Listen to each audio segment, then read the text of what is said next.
और हीरो कैसे हो। मैं वेलकम करता हूं अपने यूट्यूब चैनल नशा पढ़ाई का। मैं अविनाश सर। आज हम लोग बात करेंगे प्रश्नावली 10th क्लास एनसीईआरटी मैथ का कितना, तो चौथा नंबर का दूसरा नंबर क्वेश्चन, चौथा का दूसरा नंबर क्वेश्चन, जो कि मैंने इसका पहला क्वेश्चन बना चुका हूँ। अगर आप लोग नहीं देखे हैं तो आई बटन और डिस्क्रिप्शन में लिंक दे दूंगा, वहां से आप देख लीजिए। नहीं तो नशा पढ़ाई के यूट्यूब चैनल में आपको प्लेलिस्ट मिलेगा जहां लिखा हुआ है 3.1 से लेकर 3.6 तक का सोल्यूशन, वहां से आप लिख सकते हैं।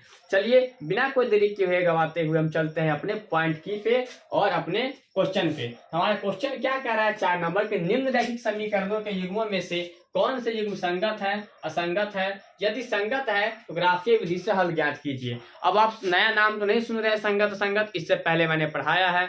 3.2 के तीसरे नंबर का पहला क्वेश्चन मैंने पूरा थ्योरी पढ़ाया हूँ कि संगत असंगत कैसे है, नहीं है। उसके बाद हम 4 का पहला क्वेश्चन में बताया हूँ कि अगर संगत है तो ग्राफीय विधि से कैसे हल करते हैं, इससे पहले भी मैंने बताया है।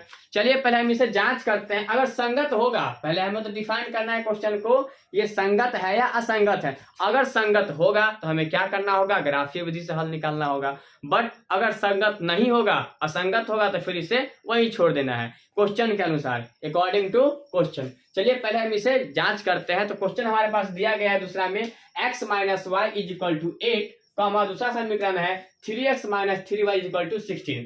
तो क्वेश्चन हमारे पास दिया हुआ है, तो हमें लिखना क्या है, तो हम जन्मों जन्मांतर से जानते हुए आ रहे हैं कि हम सॉल्यूशन लिखते हैं या हिंदी में हल लिखते हैं। जो आपको लिखना है लिख सकते हैं, नो दिक्कत नो परेशानी। इसका सॉल्यूशन लिखने के बाद हम लिखते हैं कि जो दिया गया है, तो लिख लेंगे दिया गया समीकरण। ठीक है, दिया गया समीकरण हमारे पास कितना है, तो दिया गया है x minus Y is equal to 8, समीकरण 1 हो गया। और दूसरा में है 3x minus 3y is equal to 16, समीकरण 2 हो गया। ठीक, तो हमारे पास अगर समीकरण 1 और समीकरण 2 दिया हुआ है, तो पहले हमें क्या करना होगा कि a1 बट्टा a2, b1 बट्टा b2, c1 बट्टा c2 से तुलना करना होगा कि ये संगत है या असंगत है। उसी के बाद ना पता चलेगा क्या है। चलिए पहले हम देखते हैं।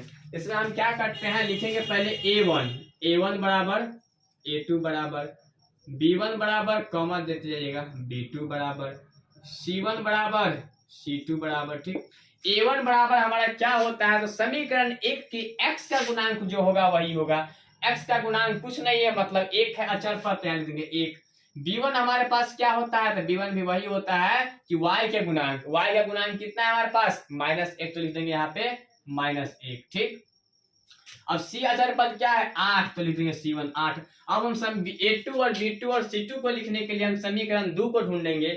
समीकरण 2 में x का गुणांक कितना है 3, तो a2 हमारा हो गया 3। b2 में y का गुणांक कितना है, तो -3, तो b2 हमारा -3। और c2 में क्या है अचर पद, तो 16 है।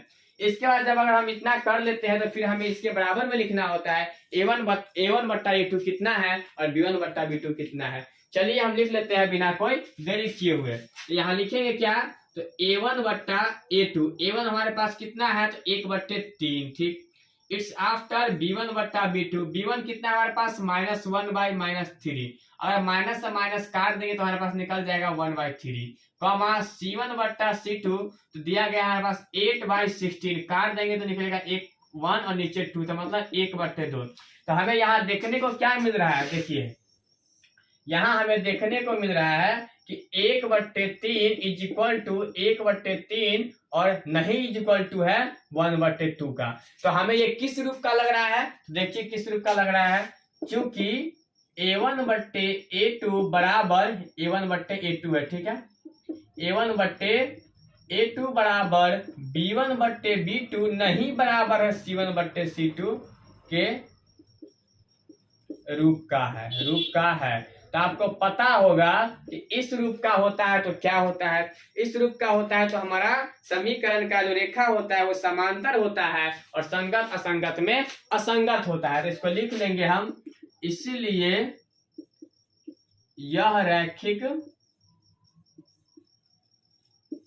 समीकरण युग्म का रेखा समांतर होगा और क्या है असंगत असंगत होगा। हमारा आंसर इसका इस जगह खत्म हो गया। बोले क्या है सर जिसका ग्राफीय विधि से हल नहीं करेंगे तो नहीं करना है। क्वेश्चन के अनुसार कि इसमें कह रहा है कि निम्न रैखिक समीकरणों के युग्मों में से कौन से युग्म संगत है कौन सा असंगत। यदि संगत है तो ग्राफीय विधि से हल कीजिए। तो हमारा तो ये तो असंगत हो गया, असंगत तो हमें ग्राफीय विधि से हल नहीं करना है। अगर यही हमारा संगत होता तो फिर हम क्या करते, इसको ग्राफीय विधि से हल करते। तो हमारे पास प्रश्नावली 3.2 के 4 का दूसरा नंबर क्वेश्चन सोल्यूशन हो चुका है बहुत आसानी से। और आप लोग इसको समझिए, पढ़िए, लिखिए, कमेंट में बताइएगा कितना समझ में आ रहा है, नहीं समझ में आ रहा है। अगर आप लोग हमारा ऑफलाइन बैच ज्वाइन करना चाहते हैं, कोचिंग ज्वाइन करना चाहते हैं, तो मेन ब्रांच है Singyahi road Pupri infant Shikshanjali school, और दूसरा ब्रांच है second branch Awapur high school near aerial road. Fee minimum है, बहुत मिनिमम। 10th का 199, 9th का 149 और 8 का 99। तो आप लोग जुड़ सकते हैं। तब तक के लिए समझिए, पढ़िए, बाकी जो भी होगा कॉन्टेक्ट नंबर नीचे है, आप वहां से बात कर सकते हैं डिस्क्रिप्शन से। तब तक के लिए इसको समझिए, पढ़िए, मस्त रहिए, व्यस्त रहिए, जबरदस्त रहिए। फिर मिलते हैं अगले वीडियो में, ठीक है। Okay, bye, love you, thanks.